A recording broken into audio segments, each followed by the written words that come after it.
Hello बच्चों, देखिए आज अपन एक बिल्कुल नया टॉपिक लेके आए हैं। बिल्कुल फ्रेश और बिल्कुल सिंपल इजी टॉपिक है। देखो जी, आज अपन लेके आए हैं radioactivity and nuclear chemistry. Hindi में बोले तो रेडियो धर्मिता एवं नाभिकीय रसायन विज्ञान। सही है, इस चीज़ के बारे में अपन बात करेंगे। देखिए, बात करें एग्ज़ाम पॉइंट ऑफ व्यू से तो ये आपके पास हर एग्ज़ाम में आपके पास ये आता है। देखो जी, चाहे आपके पास नेट का लगा लो, चाहे आप बीएससी एमएससी का लगा लें। सही है, बीएससी में लगा लें, एमएससी में लगा लें, नेट जैम में लगा लें, हर तरह के एग्ज़ाम में आपके स्कूल लेक्चरर में लगा लें, कॉलेज लेक्चरर में लगा लें, या स्कूल व्याख्याता, कॉलेज व्याख्याता, इन सभी के अंदर आपके पास एक इम्पोर्टेंट टॉपिक है। सही है, लोग अक्सर लोग कहते हैं कि न्यूक्लियर केमिस्ट्री बड़ी थोड़ी सी डिफ़िकल्ट होती है। तो आज अपन देखना, अपन पढ़ेंगे बड़े आसान तरीके से इसको पढ़ेंगे अपन और आगे बढ़ाएंगे। अपन इसके बेसिक से चलेंगे। कहने का मतलब जीरो से, जहाँ से आपके पास न्यूक्लियर केमिस्ट्री स्टार्ट हुई थी, यानी क्यों इसकी ज़रूरत थी। सही है, कब इसकी शुरुआत हुई या क्यों पढ़ी गई थी, क्या रीज़न था कि इसको आज पढ़ते हैं अपन। तो इन सब की बातें करते हुए आगे बढ़ेंगे।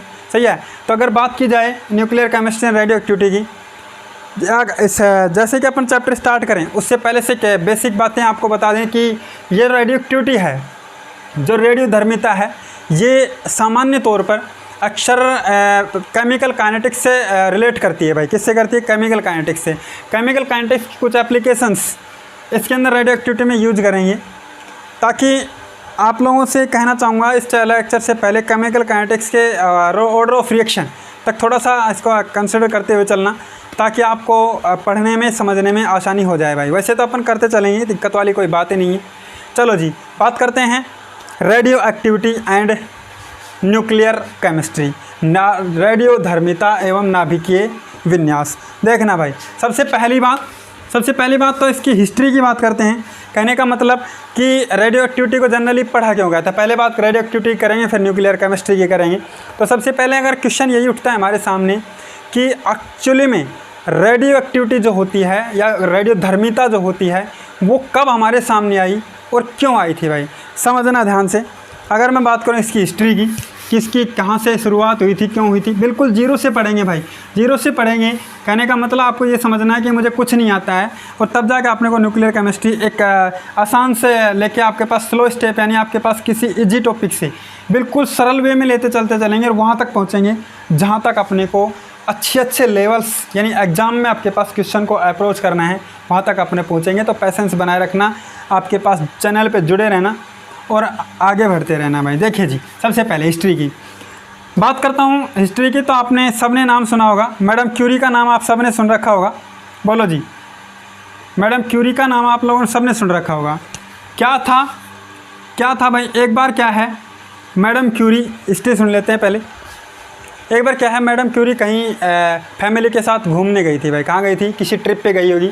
तो ट्रिप पे गई तो पहले का ज़माना था कि एक डिजिटल एक्चुअली में एक कैमरा चलता था, फिल्म रोल वाला कैमरा। क्या चलता था भाई? फिल्म रोल कैमरा चलता था, याद होगा आपको। आज तो अपन मॉडर्न ज़माने में आ गए हैं, तो मॉडर्न ज़माने में तो आप लोगों के पास एक डिजिटल कैमरा चलते हैं, और आपके फ़ोन में अगर कैमरा अच्छा नहीं है तो आप लोग अच्छे ब्यूटीफाई एप्लीकेशंस यूज़ करते हैं ताकि आपको स्मार्ट दिखें, एक्सेट्रा। बहुत सारे ऐप्स होते हैं भाई, इन चीज़ों का आप यूज़ करके आज के ज़माने के अकॉर्डिंग आप अच्छी पिक्स लेते हो। अगर पिक्स नहीं आती है तो आप लोग एक ऐप डाउनलोड करते हो, कैसे ब्यूटी प्लस होते हैं, बहुत सारे ऐप होते हैं भाई, उन तरह से। लेकिन पहले का ज़माना मैडम क्यूरी का था, तो क्या थी, एक फ़िल्म रोल वाला कैमरा चला करता था। सही है, तो उसमें फ़िल्म रोल डलती थी। तो मैडम क्यूरी घूमने गई फैमिली के साथ, वापस आई तो उस जो फिल्म रोल थी उसको कैमरे से निकाल कर क्या एक कबर्ड में डाल दी। भाई किस में डाल दी?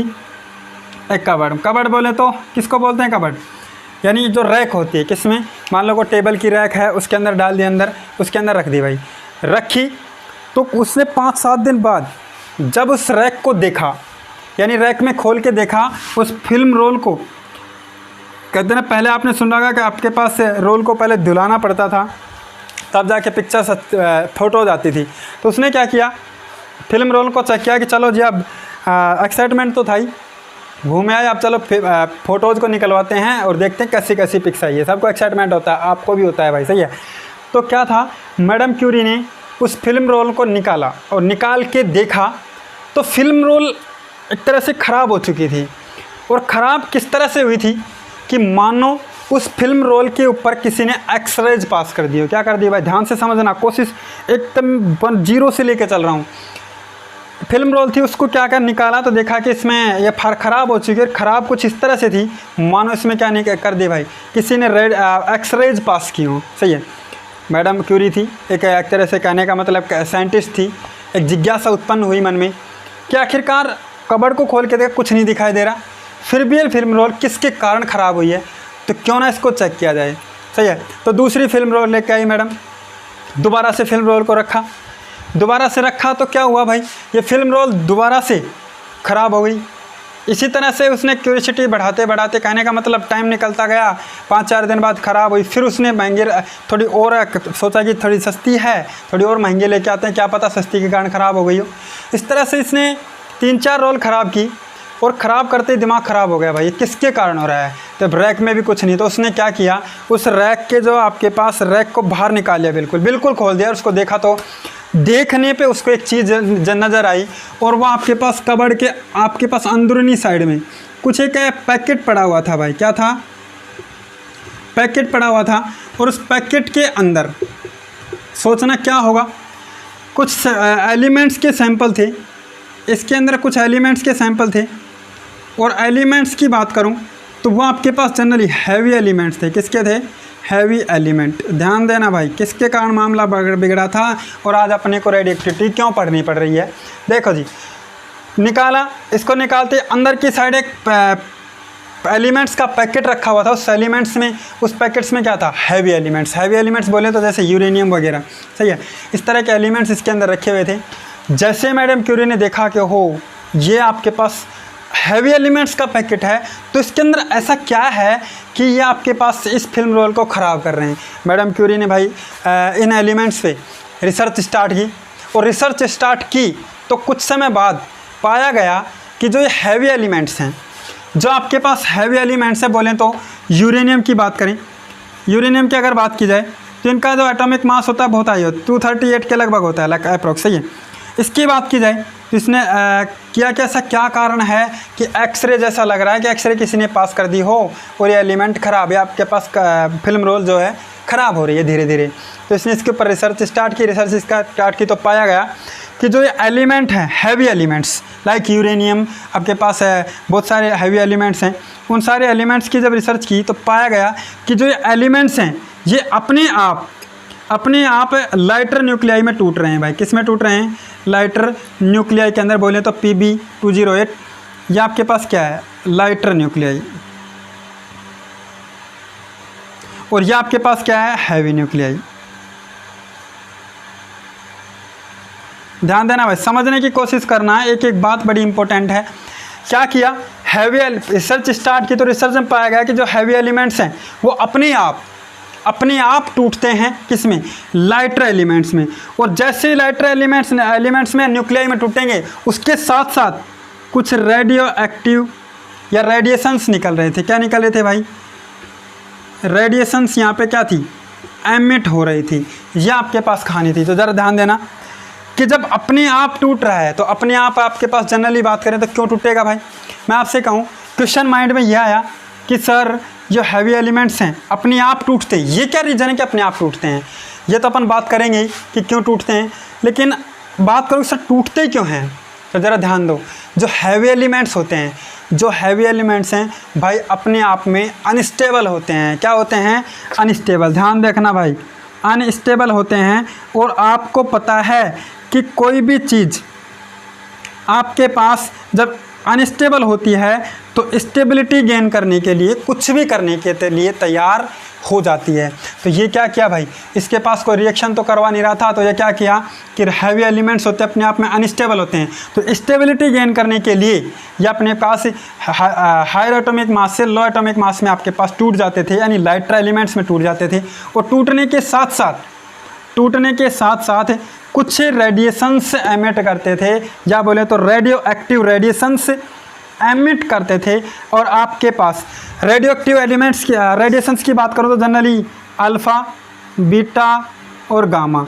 बोले तो आपके पास अल्फ़ा पार्टिकल, बीटा पार्टिकल और गामा रेडिएशंस, ये इसके साथ साथ कुछ एमिट हो रहे थे।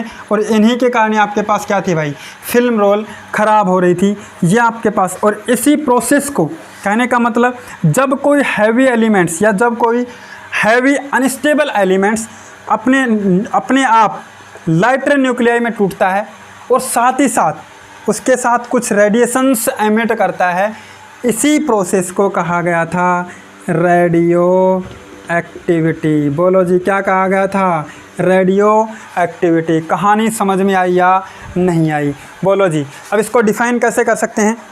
अपन इसको डिफ़ाइन करना चाहें तो डिफ़ाइन कैसे करेंगे भाई? ध्यान देना अपने आप में कि इसको डिफ़ाइन करेंगे तो अपन कैसे करेंगे। देखो जी, ये आपके पास क्या है, यूरेनियम 238। देखो जी कैसे करोगे, अगर डिफ़ाइन करना चाहेंगे तो कैसे करोगे जी? बोलो जी क्या कैसे करोगे? द स्पॉन्टेनियस, आपको पता है जो अपने आप होता है उस चीज़ को क्या बोलते हैं? स्पॉन्टेनियस बोलते हैं। सबको पता है जो अपने आप होता है। द स्पॉन्टेनियस डिसइंटीग्रेशन हो, क्या हो रहा था? टूट रहा था अपने आप में। The spontaneous disintegration, the spontaneous disintegration of unstable या फिर heavy unstable nuclei, that is spontaneous disintegration of heavy unstable nuclei to form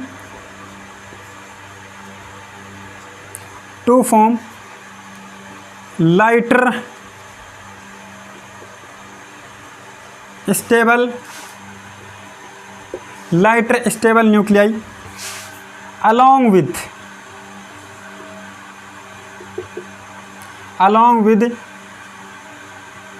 emission of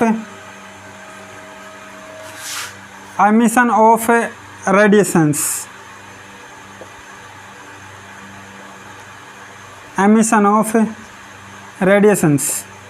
is called radioactivity,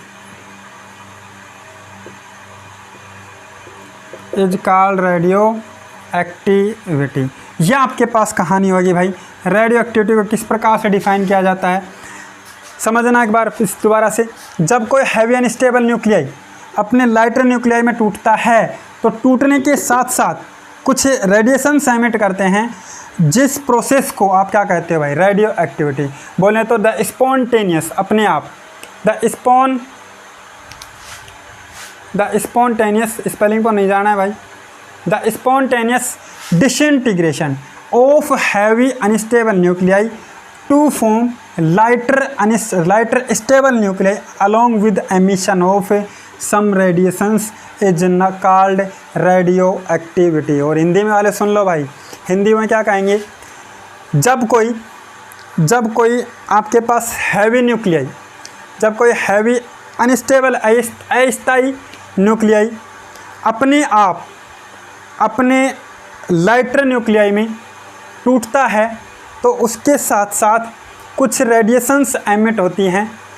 इस प्रोसेस को या इस प्रक्रिया को अपन क्या कहते हैं? रेडियो एक्टिविटी या रेडियो धर्मिता। बोलो जी कहानी समझ में आई या नहीं आई? ये आपके पास कहानी है कि जनरली रेडियो एक्टिविटी आई कहाँ से। बोलो भाई, क्या मैडम क्यूरी नहीं होती और मैडम क्यूरी घूमने नहीं जाती? अगर मैडम क्यूरी घूमने नहीं जाती तो आपके पास क्या रेडियो एक्टिविटी क्या आज पढ़ाई करनी पड़ती? बोलो भाई, नहीं करनी पड़ती।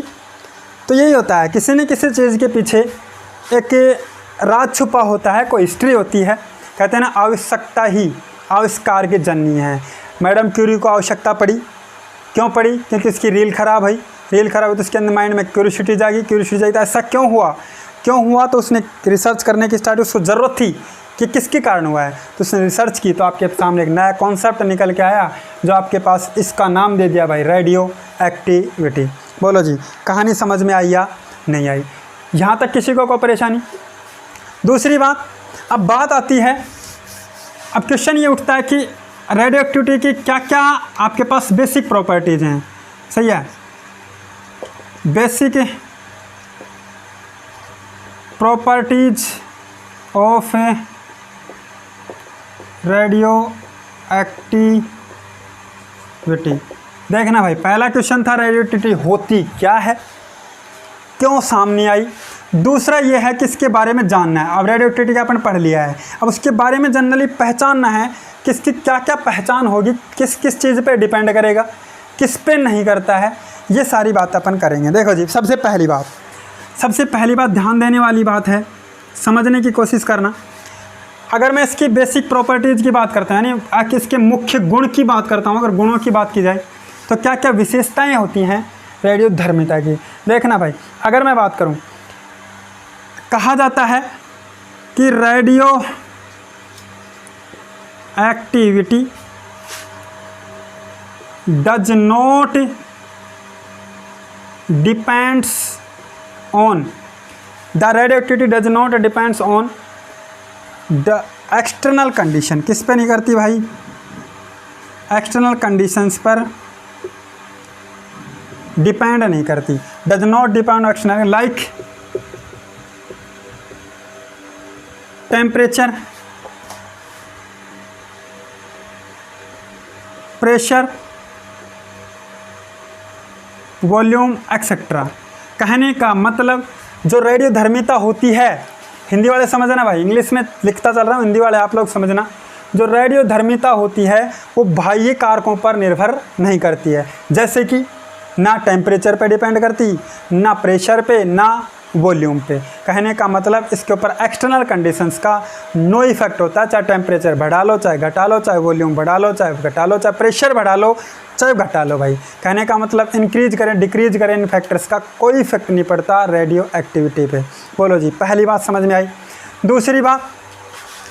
दूसरी बात अगर आपसे की जाए तो ये कहा जाता है, if x is the radio activity, if x is the radio active, क्या है? अगर एक्स रेडियो एक्टिव एलिमेंट है, या बोलें तो x is radio active element. अगर रेडियो एक्टिव एलिमेंट है तो आपके पास समझने की कोशिश करना भाई। देखना जी, एक्स सॉलिड स्टेट में हो, चाहे आपके पास एक्स लिक्विड स्टेट में हो, चाहे आपके पास एक्स गैस स्टेट में हो, चाहे आपके पास आयन फॉर्म में हो, या आपके पास XA2 किसी कंपाउंड की फॉर्म में हो। किस में हो? कंपाउंड की फॉर्म में। तो ये सभी के सभी क्या होंगे भाई? रेडियो एक्टिव होंगे। क्या होंगे? Radio active. कहने का मतलब एक्स, अगर एक्स कोई रेडियो एक्टिव एलिमेंट है, तो अगर रेडियो एक्टिव एलिमेंट है तो ये अगर चाहे गैसेस स्टेट में हो, चाहे लिक्विड में हो, चाहे सॉलिड में हो, या फिर किसी आयन की फॉर्म में या कंपाउंड की फॉर्म में हो, हमेशा अगर ये रेडियो एक्टिव एलिमेंट है तो ये भी आपके पास क्या होंगी? रेडियो एक्टिव एलिमेंट ही होंगे भाई, या रेडियो एक्टिव इनका नेचर होगा। मतलब अगर इसकी मतलब की बात की जाए, कहने का मतलब ये क्या कहना चाह रहा है कि radio activity does not depend, किस पे नहीं करता? अंदाज़ा लगाओ भाई। डज नॉट डिपेंड्स ऑन, किस पे नहीं करता? बताओ शाबाश। Radio activity does not depends on physical state, किस पे नहीं करता भाई? फिजिकल स्टेट पे, यानी भौतिक अवस्थाओं पे डिपेंड नहीं करता। या आपके पास क्या है? सारी की सारी सॉलिड लिक्विड गैस अवस्थाएं हैं, भौतिक अवस्थाएं, आयन फॉर्म में या कंपाउंड में। किस में है भाई? भौतिक अवस्थाएं हैं। सही है। इसकी केमिकल अवस्थाएं तो नहीं है, रासायनिक आपके पास अवस्था नहीं है, भौतिक अवस्थाएं। तो नंबर फर्स्ट क्या था? Radio active element does not depends on external condition, temperature, pressure, volume पे नहीं करता। दूसरी बात, अगर एक्स रेडियो एक्टिव एलिमेंट है तो इससे बनने वाले सारे, चाहे गैसियस फॉर्म में हो, चाहे लिक्विड में हो, चाहे गैस में हो। दूसरी बात, अगर आयनों की फॉर्म में हो या कंपाउंड में हो, सभी का नेचर भी क्या होगा, रेडियो एक्टिव। बोलो जी, यहाँ तक किसी को परेशानी? देखो जी, इस क्लास में अपन ने कहाँ से स्टार्ट किया था, क्या क्या पढ़ा है कि रेडियोएक्टिविटी क्या होती है। जनरली मैडम क्यूरी के द्वारा अपन ने बात की थी कि फिल्म रोल को रखा, उसके अंदर फिल्म रोल ख़राब हो गई, उसकी रिसर्च की, तो आपके सामने क्या आ गया भाई, रेडियोएक्टिविटी आ गया। दूसरी बात, इसकी बेसिक प्रॉपर्टीज़ क्या है कि आपके पास ये किस पे डिपेंड नहीं करता कि रेडियो धर्मिता जो होती है वो जनरली बाह्य कारकों पर निर्भर नहीं करता है, जैसे कि वॉल्यूम यानी आयतन, तापमान या आपके पास दाब, इस तरह की प्रॉपर्टीज़ पे डिपेंड नहीं करता। दूसरी बात, अगर कोई एक्स एलिमेंट या तत्व है वो अगर रेडियोएक्टिव है तो उससे बनने वाले गैसियस फॉर्म में भी या आपके पास आयनों की फॉर्म में, कंपाउंड की फॉर्म में भी हमेशा क्या होंगे भाई, बोलो जी, रेडियोएक्टिव ही होंगे। यहाँ तक किसी को परेशानी? आई थिंक सब कुछ समझ में आया होगा। अगली क्लास में बात करेंगे अपन, आज इस क्लास में इतना रखेंगे, नेक्स्ट क्लास में अपन बात करेंगे कि रेडियोएक्टिविटी के एक्चुअली में जो रेडियोएक्टिव एलिमेंट्स थे उसके अंदर जो रेडिएशन एमिट हो रहे थे, अल्फ़ा बीटा गामा, वो क्या होती हैं और उसकी बेसिक प्रॉपर्टीज़ क्या होती हैं कि किस पे डिपेंड करता है, नेचर कैसा होगा, क्या डिपेंड, इन सब की बातें अपन 1 बाय 1 करेंगे। चलो जी, आज की क्लास में इतना ही। Thank you so very much.